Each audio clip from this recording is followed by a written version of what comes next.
Jangan gumun ngeliat media berpihak.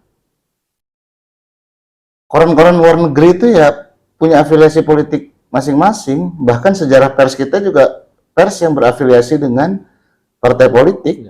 75 kali kita like di semua platform media, itu sudah bisa menunjukkan afiliasi kita kemana. Dan tidak independen itu bukan berarti tidak kritis. Kita bisa melihat koran-koran yang tampil baik, beroplah bagus, perkembangannya pesat. Ini kita bicara bukan sekarang ya, katakanlah masih 10 tahun lalu masih oke lah. Atau 5 tahun lalu masih agak mendingan lah. Itu tetap mereka menjaga sikap tengahnya itu. Meminta suasana bukan apa adanya, tapi ada apanya. Inilah Lampung Robot Cafe bersama saya, Amiruddin Sormin. Tabi'u. Assalamualaikum warahmatullahi wabarakatuh. Salam jumpa kembali Sobat Lampung Robot Cafe dimanapun Anda berada. Tabi'un. Ya pun. Kali ini kita berjumpa dalam topik yang kita bahas bukan apa adanya, tapi ada apanya. Bersama saya telah hadir Bapak Heri Wardoyo. Assalamualaikum Mas Heri. Waalaikumsalam. Apa kabar Bang Amir? Pemirsa, Pak Heri Wardoyo ini adalah ahli pers dari Dewan Pers, dan kali ini kita akan membicarakan tentang pemilihan umum 2024 dari perspektif media.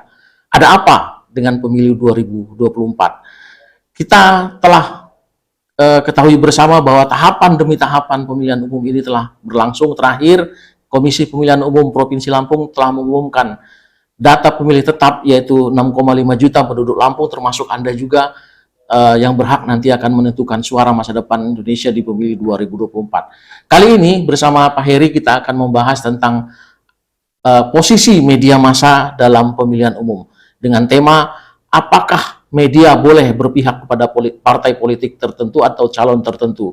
Kita akan bahas ini selama beberapa menit kemudian. Mas Heri, media itu selalu menjadi primadona kalau dalam setiap tahapan pemilu. Semua orang ingin berebut tampil gitu ya. Dan ini seringkali media itu dituding tidak independen, selalu berpihak. Nah, kalau kita lihat di negara-negara maju atau praktek-praktek di bermedia di kita, apakah Mas Heri melihat memang ada media yang berpihak pada partai tertentu atau golongan tertentu dalam setiap tahapan-tahapan pemilu di Indonesia ini? Ya, terima kasih. Lebih dari 20 tahun yang lalu saya sudah pernah seminar di Haji. Waktu itu saya katakan, jangan gumun ngeliat media berpihak. Koran-koran luar negeri itu ya punya afiliasi politik masing-masing. Bahkan sejarah pers kita juga pers yang berafiliasi dengan partai politik. Sekarang misalnya The Washington Post, New York Post itu seumur umurnya di belakang Partai Republik. Atau kalau di Inggris, The Guardian, The London Observer, itu selalu ngekor apa kebijakan partai konservatif. Atau di Perancis, hanya harian Le Monde yang progresif, anak muda. Tapi kalau koran-koran lain, Le Figaro, itu lebih ke partai komunis atau sosialis. Atau saya lupa, Le Trinité atau Frenité itu lebih kepada orang-orang tua yang punya afiliasi lebih ke Puritan. Semua diwadahi.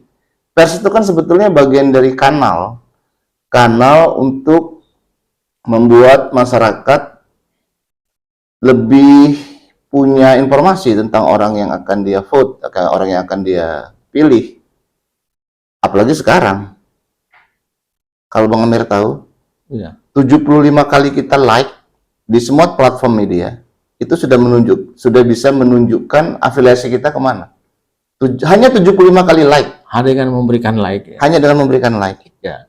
Dan media memang menganalisasinya itu kan, sesuai dengan era yang sekarang kan, setiap orang punya echo chambernya masing-masing. Yang suka mangga ya ketemu para penggemar mangga seluruh dunia, ada yang penggemar Presiden Jokowi ketemu, yang haters manggis ketemu, jalurnya masing-masing. Iya. Lalu kalau kita lihat praktek media negara-negara maju tadi seperti Amerika, Eropa yang memiliki kecenderungan, lalu bagaimana kita menempatkan kata independen tadi sebagai mahkota pers katanya dalam konteks bermedia itu? Terlalu textbook menurut saya, karena apalagi setelah reformasi ya. Kalau sebelum reformasi jelas lah, semua diarahkan untuk memenangkan Orde Baru ya. Orde Baru. Iya. Partai yang berafiliasi ke P3 tidak besar, tidak berkembang. Partai yang berafiliasi ke PDI seperti Merdeka juga tidak akan lebih besar dari koran yang independen, tapi bisa diatur semacam Kompas, atau koran yang keras penuh daya kritis terhadap Orde Baru, entah itu Sinar Harapan, Prioritas, Dibunuh, atau majalah Tempo dulu bersama Detik dan editor juga mati pada tanggal 21 Juni 1994, walaupun sebagian hidup kembali dan eksis. Dan pasca reformasi biasanya itu ada kedekatan-kedekatan personal dari ketua umum, dari jajaran pengurus harian, atau dari kader inti dengan kader inti koran juga. Iya. Entah dia pemimpin redaksinya, atau redaktur pelaksana, atau redaktur, atau wartawan lapangannya. Selalu punya kedekatan dengan itu, dan kedekatan itu independennya itu langsung kita bisa rasakan apakah dia tetap punya nilai kritis. Dan tidak independen itu bukan berarti tidak kritis. Kita bisa melihat koran-koran yang tampil baik, beroplah bagus, perkembangannya pesat. Ini kita bicara bukan sekarang ya, katakanlah masih 10 tahun lalu masih oke lah. Atau 5 tahun lalu masih agak mendingan lah. Itu tetap mereka menjaga sikap tengahnya itu, bahwa mereka juga banyak dibaca bukan hanya pada kaum yang sosialis atau yang cenderung ke kanan, atau banyak bermain di tengah gitu. Mereka memainkan isu-isunya dengan sangat baik, sangat tepat. Kalau kita ambil contoh beberapa koran besar ya di Indonesia ya, akan seperti itu.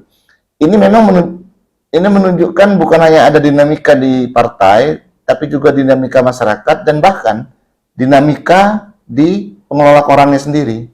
Yang menjadi menarik adalah semua bersaing secara kualitas, kompetisi yang kompetisi yang kualitatif.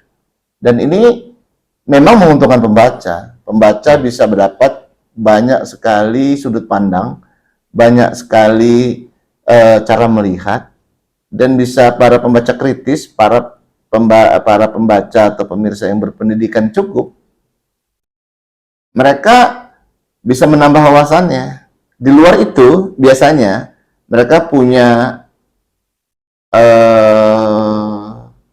pendapat yang tidak akan terpengaruh, atau sudah punya pilihan, tidak tergantung pada media apapun, atau berita-berita apapun. Iya. Iya. Kalau kita lihat aspek proporsional lagi misalnya gitu dalam memberitakan sebuah partai, bagaimana harus media bersikap? Apakah semua partai kegiatannya harus di-expose, atau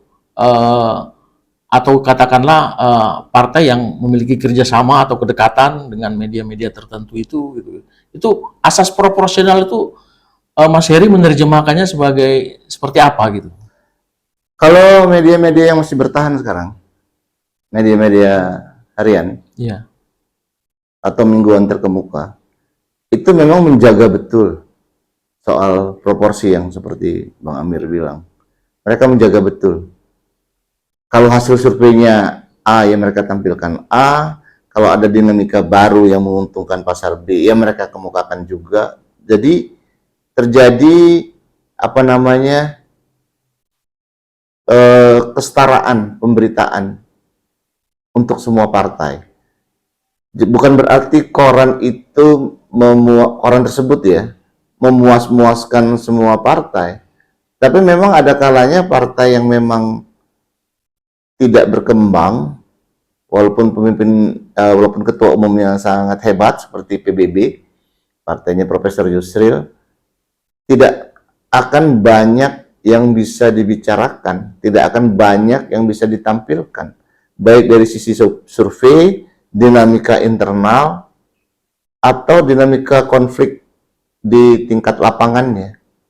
Kan kalau berita-berita politik itu kan lebih pada unsur konfliknya. Unsur konflik itu bukan hanya pertikaian antar pengurus, antara kader dan pengurus, atau antara kader, tapi juga berlangsung interaksi dengan para konstituen tradisionalnya, atau pada undecided voters pada masa mengambang yang belum menentukan pilihan. Nah, dinamika ini adalah dinamika yang memang hidup, dan ini menjadi bahan bakar yang baik bagi media massa, terutama media-media tertentu yang memang memiliki SDM yang berkualitas, punya daya nalar tinggi wartawannya, dan selalu memiliki rasa keingintahuan yang tidak pernah terpuaskan. Ini banyak juga media seperti ini yang memiliki red nose, jadi penciuman tikus. Jadi tikus itu daya ciumnya tinggi betul. Nah, jadi wartawan-wartawan yang bisa membaca gelagat, bukan hanya yang ditampilkan di permukaan, itu biasanya pasti leading dalam pemberitaannya, dan ini menguntungkan media tempat dia bernaung. Dan media itu juga kalau sekarang kan lebih mudah lagi merekamnya, baik karena semua bisa dibaca secara kuantitatif kan, berapa yang like, berapa yang subscribe, berapa yang berlangganan, dan itu menunjukkan tingkat kepercayaan. Tingkat kepercayaan masyarakat kan serupa dan sebangun tingkat kepercayaan para pemasang iklan, karena dari situlah media hidup. Seperti itu. Ya. Ini dinamikanya menguntungkan semua sih sebetulnya. Iya, Mas Heri. Masyarakat kan sekarang dihadapkan dengan pilihan bermedia yang sangat luas dan sangat banyak. Pilihannya tidak seperti dulu lagi. Tidak seperti itu-itu aja yang dibaca. Sekarang masyarakat bisa memilih, bisa mendriven sesuai dengan selera dan keinginannya gitu. Nah, bagaimana media-media massa tetap menjaga kepercayaan atau marwah publiknya sehingga dia tetap bisa eksis dan menjadi lembaga referensi bagi masyarakat? Pers itu kan harus satu langkah lebih maju dari masyarakat ya. Ya. Karena dia yang bawa over. Kalau masyarakatnya jangankan lebih maju dari medianya, sejajar saja, berarti media kehilangan pasar. Dengan pasar yang terdidik, pasar ini kan the moving target ya. Kalau konsumen alat-alat belanja rumah tangga, toiletries, dan seterusnya, itu kan targetnya statis. Tinggal bagaimana cara teknik merayunya kan. Tapi kalau politik ini kan dia masa dinamis ya. Sekali lagi, karena masa mengambang, floating mass-nya biasanya itu 35-40% dari jumlah pemilih. Orang yang mau datang ke TPS itu 70% aja sudah bagus banget. Kita rata-rata di angka 70. Amerika 55, 58 gitu paling. Ya, ada kejenuhan memang orang terhadap politik. Kejenuhan terhadap politik ini hal yang bukan hal baru ya. Dulu tahun 60-an di Uni Soviet, Presiden Nikita Khrushchev pidatonya membosankan. Dia selalu membaca teks pidato seperti Presiden Soeharto dulu. Dan sekali pidato dia bisa 6 jam. Beberapa halamannya terbaca 2 kali, dan anggota parlemennya yang mendengarkan tidak peduli dengan itu. Sebagian tidur, sebagian masa bodoh. Kejenuhan politik. Kejenuhan politik itu melanda banyak negara, banyak kalangan, dan pada masyarakat tertentu memang kedatangan mereka ke TPS pada hari H itu barang mewah. Mereka lebih banyak punya pilihan loh daripada datang ke TPS. Iya. Mereka ambil libur ke luar negeri, ambil libur keluar kota. Mereka vacation, menjauhi. Hari itu diliburkan memang gitu ya. Iya, pagi itu diliburkan. Iya. Jadi buat apa datang ke TPS? Biasanya TPS itu bukan orang-orang seperti itu. Kalau di masyarakat kita ya ada yang panen raya, banyak yang panen raya ketika datang ke TPS itu mereka bisa pegang semua calon dari DPRD kabupaten, DPRD provinsi, DPR RI, udah 3 lubang tuh. Ditambah lagi DPD 4. Iya. Satu keluarga itu bisa mendapat sekian juta. Iya. Ya, ini memang betul-betul pesta rakyat karena memang di dalam disertasinya Profesor Budiono yang pernah jadi wapres itu, wapres Pak SBY. Iya. Itu disertasi loh nih bilang demokrasi itu hanya cocok untuk negara dengan pendapatan per kapita $4.000.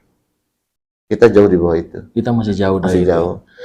Nah, pertanyaan intinya Mas Heri adalah bagaimana sih media harus bersikap atau menempatkan diri dalam setiap tahapan pemilu ini agar tetap dipercaya oleh masyarakat gitu, agar tetap media ini masih menjaga marwahnya sebagai pers gitu. Kalau aturan normatifnya adalah media yang jujur, yang jernih, melihat fakta, dan berendah hati di depan fakta, itu pasti media yang mudah merebut hati orang. Ini berlaku umum, ini credo universal ini. Akan seperti itu. Ya. Tinggal kita bisa lihat mana media yang masih melaksanakan kredo dasar seperti itu.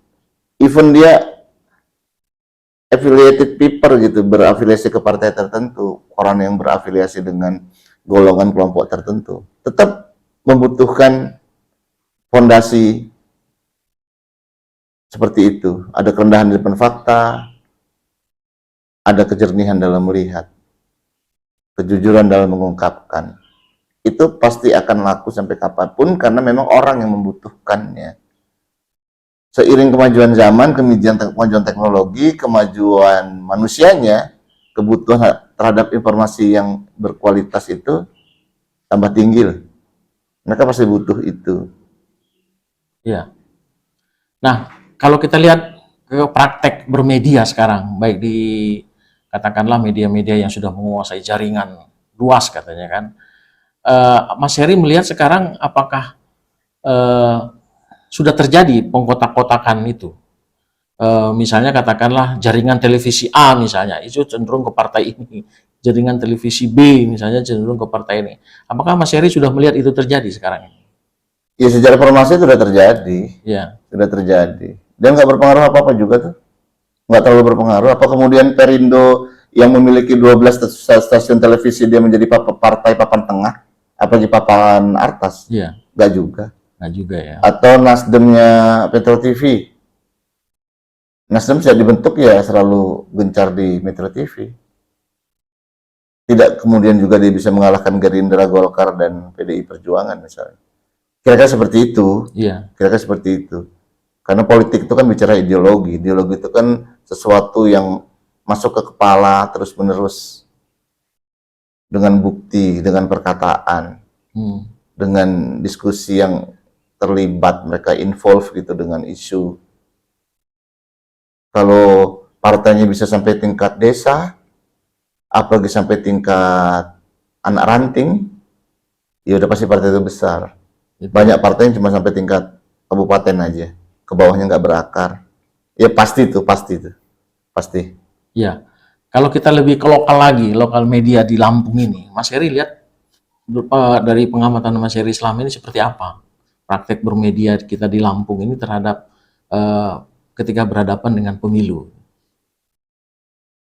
Tidak, kalau secara umum baik loh, nggak ada yang berafiliasi dengan partai tertentu, kelompok tertentu, golongan tertentu. Semua bukan elektoralnya, electoral market system. Jadi mana yang baik itu yang diberitakan dan terjadi perlombaan di situ. Lebih kepada kejelian melihat isu, atau kalau isunya sama, kejelian mengambil sudut pandang. Lebih di situ sih. Karena setiap hajat besar yang bernama election ini, media-media juga panen isu. Karena sangat banyak yang tiba-tiba menjadi sumber berita. Sangat banyak juga isu yang bertebaran. Ya. Apalagi sekarang, sangat banyak isu. Banyak pertanyaan, apakah pemilu besok akan sistemnya tertutup, Atau terbuka. terbuka, atau tertunda? Itu jadi pembicaraan di kalangan mereka setelah menangnya Partai Prima di Pengadilan Negeri Jakarta Pusat 2-3 minggu lalu. Bagaimana membatalkan keputusan Pengadilan Negeri yang membatalkan pemilu sampai 2025? Bagaimana dibatalkan? Dibatalkannya harus dengan banding. Banding menurut surat edaran Mahkamah Agung 3 bulan. Dari banding berarti dari Maret masuk ke Juni. Kalau belum selesai masih ini ditambah kasasi. Kasasi itu menurut SEMA, surat edaran MA itu 6 bulan. Sementara Juni sudah DCS, daftar calon sementara. September sudah penentuan calon presiden. Juli sudah DCT, daftar calon tetap untuk pemilihan legislatif. Sistem ini akan seperti apa? Ini saja kan menjadi sesuatu yang menarik sebetulnya di kalangan masyarakat politik atau juga di awam. Iya, Mas Heri, media ini kan juga sebagai guidance ya atau penuntun ya. Kira-kira menurut Mas Heri dan pengalaman Mas Heri selama berkecimpung di media, isu-isu apa saja sih yang bagus dikupas atau diangkat oleh media dalam tahapan-tahapan pemilu seperti ini? Media itu kan harus mencerdaskan. Ya, Media juga harus menampilkan ketika seorang calon legislatif hendak bertarung, dia mau membawa apa kalau terpilih. Kalau terpilih ya, kalau dia bilang saya akan membawa traktor pertanian, saya akan membangun jalan usaha tani, pasti dia bohong. Karena itu urusan eksekutif, bukan urusan legislatif. iya, Urusan legislatif adalah dia membuat undang-undang. Undang-undang apa yang akan dia bawa? Apakah dia akan buat undang-undang pemerintahan desa berbasis elektronik? Atau dia membuat saya kalau menang saya akan buat undang-undang big data dan public policy. Sehingga akan semua berbasis digital, sehingga begini, pelayanan akan lebih ringkas, semua bisa dikerjakan melalui handphone di tangan kita masing-masing, bla bla bla. Ketika dia terpilih, dia perjuangkan itu. Itu baru dia punya legacy, dia punya jejak dalam masa tugasnya di Senayan. Seperti itu kira-kira Bang Amir. DPD juga seperti itu. iya, Sebagai junior partner dalam legislatif, iya, kan ada paradoks yang membuat DPD seperti partner junior aja gitu, junior partner. Ya dia mau apa sebagai DPD? Dia mau mengunggulkan apa sesuai dengan tupoksinya DPD? Rangsang dia untuk bicara apa yang akan dilakukan kelak setelah dia terpilih. Bahwa bagaimana cara dia memenangkan suara, setiap orang punya cara masing-masing yang tidak bisa dikopi satu sama lain. Karena situasional, personal, dan setiap orang memiliki gaya, basis, dan kekuatan masing-masing. Ada yang habis banyak tidak terpilih, ada yang habis uang sedikit tapi terpilih. Itu menarik dikaji juga, saya pikir Bang Amir. iya, Mas Heri. Orang katakanlah konstituen sekarang menganggap semua tuh partai itu sama gitu ya. Semua perjuangannya sama, tergantung bagaimana calon legislatifnya mau memperjuangkan itu. Nah, dalam hal menulis ini, mungkin Mas Heri bisa ngasih guidance atau tips bagaimana kita menulis profil-profil calon itu gitu. Apa yang harus kita tulis dari mereka gitu, selain pemikiran-pemikirannya atau apakah track recordnya perlu kita gambarkan atau pemikirannya tuh apa yang biasanya supaya media kita ini tergolong media yang mencerdaskan lah gitu. Sejak pemilu yang luar biasa 1955 yang kemudian melahirkan konstituante itu. Iya. Kalau mau jujur, suara atau peta suara pemilu 1955 sampai peta pemilu Republik Indonesia 2019 ya sebetulnya sama. Petanya sama kok. Dummy-nya itu sama. Kekuatan ini ada di sini, yang masyumi Islam ke sini, Islam progresif ada di sini, Islam yang agak ke kanan-kananan ada di sini, nasionalis di sini, sosialisme demokratis di sini, nasionalisme religius di sini, petanya itu peta tetap. Pasti akan seperti itu. Itu postulat dari saya ya. Kedua, suara caleg itu suara partai.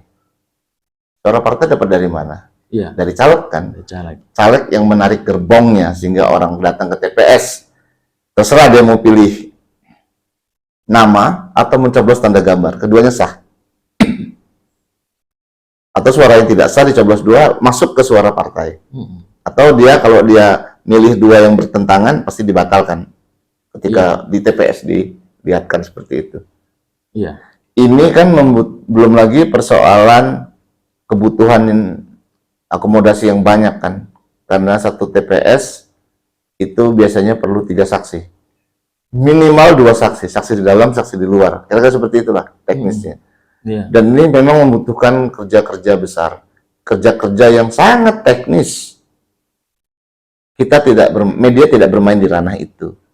Media itu bermain pada ranah isi kepala si calon legislator. Iya.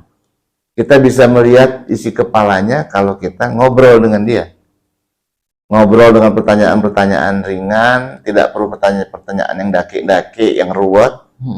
Dari cara menjawab, dari struktur jawabannya, struktur kalimatnya, logika-logika kalimatnya akan tercermin. Kira-kira nih orang keren nih. Bisa kalau terpilih kita bisa berharap kira-kira seperti itu. Iya. Nah, sebetulnya sih yang disebut wawancara itu kita pasti sudah tahu lebih dulu profil seseorang yang akan kita wawancara dalam konteks caleg itu, Bang Amir. Mas Heri kan pernah terlibat pemilihan juga ya, pernah di eksekutif, pernah legislatif. Iya, pernah di legislatif, pernah menang, pernah kalah. Pernah menang kalah.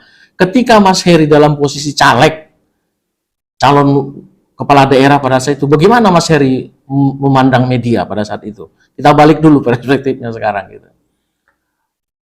Media itu jadi gini ya. Ini very simple ya sebetulnya, sangat sederhananya. Orang tuh melihat kalau seseorang masuk koran itu pasti artis. Iya. Artis dalam konteks politik adalah tokoh. Tokoh artinya orang ini punya ketokohan kalau masuk koran. Iya. Atau maaf, kalau dia masuk koran, saya ulangi lagi, maaf saya self correction. Kalau masyarakat memandang isi koran, artinya isi media, itu sebagai kebenaran. Iya. Kalau masuk televisi dianggap artis artinya ketokohan, artinya tokoh dan ketokohan. Tapi kalau media massa dianggap kebenaran. Maka banyak caleg yang berkebutuhan muncul di media cetak atau media online kalau sekarang, karena cetak sudah lebih sulit dicetak. Ini membuat media-media sebetulnya butuh narasumber, seperti juga narasumber membutuhkan media. Ini hubungan resiprokal yang dinamis, saling membutuhkan, mutualistik. Jadi media, wartawannya itu harus juga punya profiling sebelum menentukan kira-kira siapa yang paling layak dimuat hari ini, apa isunya. Bisa saja satu isu untuk 4-5 narasumber, atau juga beda narasumber, beda isu yang diangkat. Semuanya akan menghidupkan, akan terjadi diskursus yang mencerahkan. Seperti itu kira-kira, Bang Amir. Iya, kenapa saya tanya itu Mas Heri? Karena begini, setiap memasuki tahapan-tahapan pemilu, saya ini sering minder, Mas Heri, gitu. Minder sama pohon gitu. Kenapa caleg-caleg kita ini lebih percaya menempelkan fotonya di pohon daripada di media gitu. Nah, Mas Heri yang pernah jadi caleg, melihat ini seperti apa gitu loh. Kalau pohon sudah tidak jadi momok lagi karena sudah ada PKPU-nya ya, peraturan tidak boleh merusak pohon kan. Jadi mereka buat yang pancang aja banyak-banyak. Iya. Tapi kan zaman berubah. Iya. Terlalu banyak gambar juga orang merasa itu sebagai teror visual. Nggak semuanya berarti produktif ya. Tapi pikiran yang dituangkan, gagasan yang ditulis, itu lebih mudah diingat ya. Otak ini kan bermain pada 5 titik penting saja sih. Dan itu yang dimainkan dalam algoritmanya TikTok kan. Iya. Dopamin yang membuat keriangan, apa namanya, beberapa hormon, 5 hormon penting yang membuat orang merasa dapat wow faktor namanya. Wow, ini dia gitu. Itu sebetulnya hanya 5 saja. Dan itu sebetulnya ya ada semua dalam teori-teori jurnalisme. Bukan sesuatu yang sulit.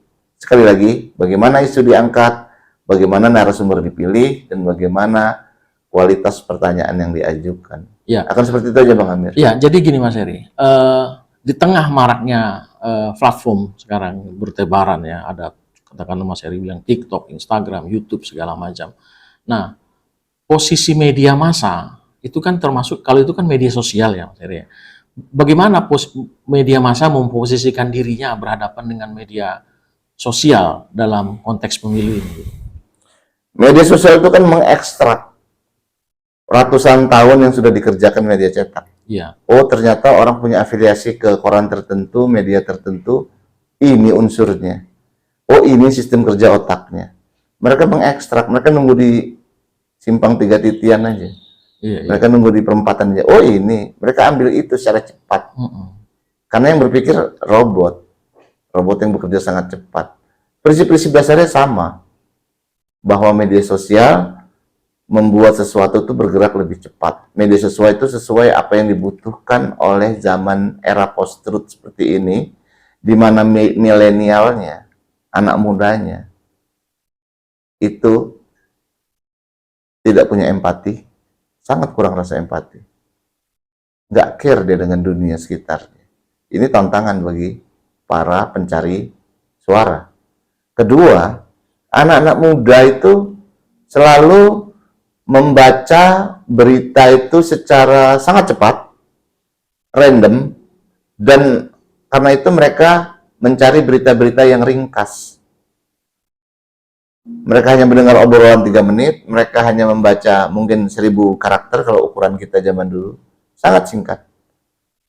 Karena setelah itu mereka bergegas mencari yang lain lagi. Mencari berita yang lain lagi, berita yang lain lagi, terus begitu. Memang pada sisi tertentu mereka ini paling rawan hoax. Nyaris tidak ada penyerapan Tidak ada saringannya gitu. di kepala mereka. Gitu. Dengan open sky policy seperti sekarang, mereka bisa ngambil dari manapun, kapanpun. Mereka butuh apa, mereka bisa dapat cepat. Kemudian berpindah lagi kan.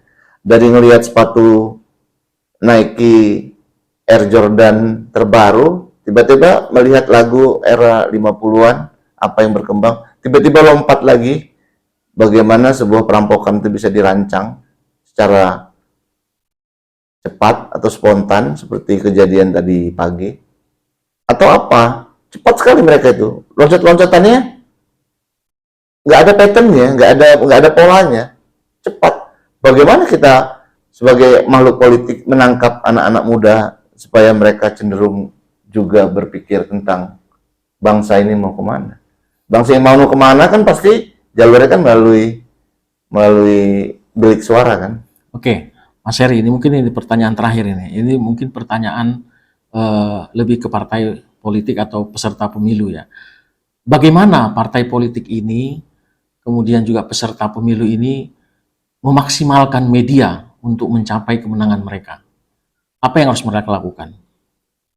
Media, baik medsos maupun media tradisional, itu adalah medium yang sudah bertahun-tahun berbicara dengan segmennya. Ada keterikatan di situ, ada kecanduan di situ. Ada habit di situ ya. Ada habit di situ. Orang yang tiap hari biasa membaca koran nggak lega harinya kalau belum baca itu. Atau yang orang kebiasaannya sehari menghabiskan 5 media, entah dia lebih banyak berita kriminalnya atau berita politiknya atau berita pembangunannya, mereka pasti meluangkan lebih dari 1 jam sehari untuk sekadar membuka harinya, atau untuk masa rehatnya ketika siang, atau menjelang dia tidur. Karena semua berseliweran secara real time. Jadi tetap butuh media, baik media sosial maupun media konvensional yang ada selama ini. Jadi tetap media itu berperan dan tidak bisa ditinggalkan ya Mas Heri. Tidak bisa tinggalkan, itu menjadi pandu ya, menjadi panduan ya. Baik, Sobat Lampung.co, begitu tadi bincang-bincang kita dengan Mas Heri. Mudah-mudahan apa yang kita bincangkan hari ini bisa menjadi membuka wawasan bagi kita semua bahwa media itu kita butuhkan untuk menyampaikan pesan-pesan informasi, pesan-pesan yang diperlukan untuk meraih atau memenangkan konstituen kita di pemilu 2024 ini. Bersama saya, Amiruddin Sorbin, mengucapkan terima kasih atas perhatiannya. Wassalamualaikum warahmatullahi wabarakatuh. Waalaikumsalam warahmatullahi wabarakatuh. Habib pun. Ya pun. Mas Heri. Terima kasih ya Bang Amir.